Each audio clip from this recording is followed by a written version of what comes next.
is going on, guys? Nerdcraft Gaming here, and today I will be doing another computer build, and this build will be an $800 gaming computer. This should handle all of your games at 1080p max games, and maybe even some 1440p.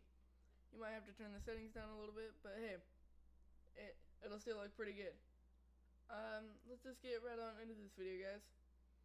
Let's just start out with the processor. This will be an Intel Core i5 6600K, and this is a great quad-core processor. It does not have hyper-threading, but it is probably the best gaming processor out there at this price point, and it won't bottleneck any GPU that's out there right now, or that's going to be out there in the next few months because of Polaris and also NVIDIA's Pascal series just came out with the 1080 and 1070, so that will be in a higher end build.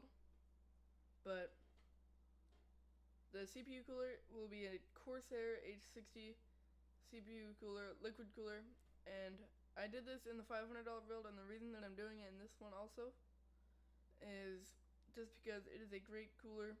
It's a great all-in-one cooler for $50, awesome for its price point, and you can't really ask for much more for a 120 millimeter liquid cooled CPU cooler. And for the motherboard, I went with the MSI Z170A SLI Plus ATX LGA 1151 motherboard. So the reason I went with this MSI Z170 motherboard is because since it's a Z170, we can overclock the i5 6600K because that is an unlocked processor, and that's also why we went with the Corsair H60. And this motherboard is great. It has SLI support and Crossfire support, and it looks pretty cool too. Just the black color scheme. It doesn't have any awkward out of place colors in there. It just fits pretty good. For the RAM, we went with Kingston Fury 8GB, two 4GB sticks of DDR4 2400 MHz memory. This is pretty good memory, and oh yeah, the motherboard is $120, and the RAM is this pretty good. It's DDR4 2400 MHz, and all you really need is 8GB of RAM, and that's exactly what you're getting. You can get 16GB of RAM, but I don't really recommend it for this price of a build. But hey, your computer, you can do what you want. $33 for that RAM, and for the storage, I went with a Western Digital Caviar Blue 1TB, 3.5-inch, 7200 RPM hard drive. The reason I went with this is because it's very reliable. You shouldn't have any problems with this hard drive. 7200 RPM, it's very fast. And you could also go with the Seagate Barracuda 2TB hard drive. I don't know why I didn't choose that, but that's my new choice. I pick you, Seagate. Sorry. Sorry, WD Blue. But anyways, if you want to go with 1TB, it's $48, but if you want to go with 2TB, it's $53.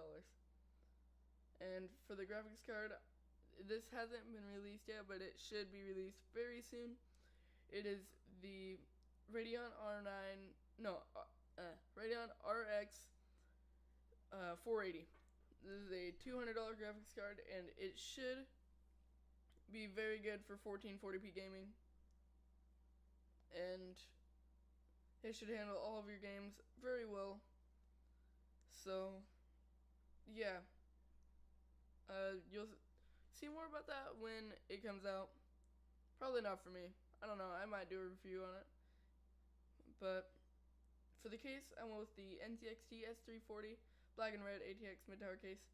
Guys, this case is very popular. It has a very clear side panel window, very awesome cable management, and it's just a ATX mid-tower case, and it looks really cool. It's probably the best one and the best looking one, in my opinion, in this price point, and it's $68.